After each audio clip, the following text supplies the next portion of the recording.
કચ્છની ધરતીનો કાળો નાગ જેસલ જાડેજો. આ જેસલ જાડેજાની વાત છે.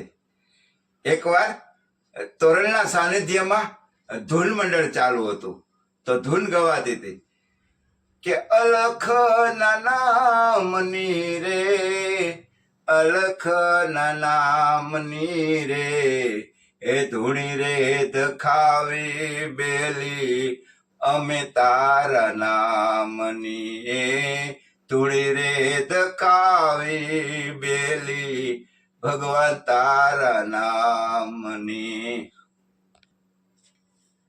બરોબર, ધૂન ચાલુ હતી અને ચાલુ ધૂનમાં ઘોડી ભડકી એટલે થોડીક વાર થયું તે ધૂન બંધ કરી કે અને કહેવા લાગ્યા અશ્વારને તોરલ કે જાવ તો આપણી ઘોડી ભડકી છે.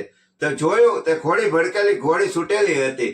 અશ્વારે ઘોડી લઈને અને ખીલો છૂટી ગયો તો ત્યાં ખીલો ધરબી દીધો અને જેસલ તોરલ ઘોડીને બાંધી દીધી. વાર થયો ત્યાં ધૂન મંડળ પૂરું થઈ ગયું અને 12 પ્રસાદના પડિયા દેવાઈ ગયા. એક પ્રસાદનો પડિયો વધ્યો છે અને પડિયો વધતા તોરલને એમ થયું કે હજી કોઈ આમાં કોક લાગે છે, આ પડિયો વધે છે. બહાર જઈને અવાજ માર્યો કે કોઈ પુરુષ હોય તો મારી સામે હાજર થાય, એક પ્રસાદનો પડિયો વધ્યો છે, આ એના ભાગનો હશે. ત્યાં જેસલે આવે અને આમ ઊંચો હાથ કર્યો ત્યાં ખીલો ધરબેલો હાથમાં હતો. જેસલે કીધું ઓહો.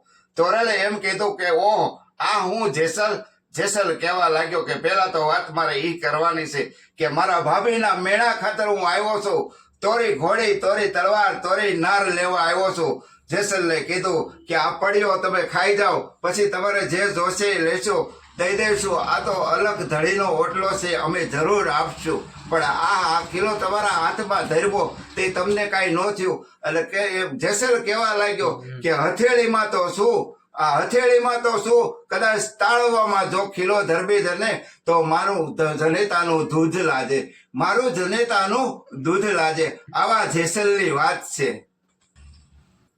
તોરલ કહેવા લાગ્યા જેસલને, જેસલ તમે એકલા જ આવ્યા છો?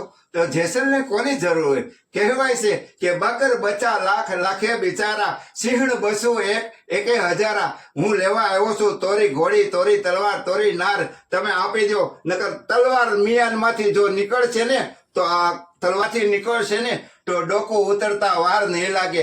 આ જેસલ ભાની વાત છે.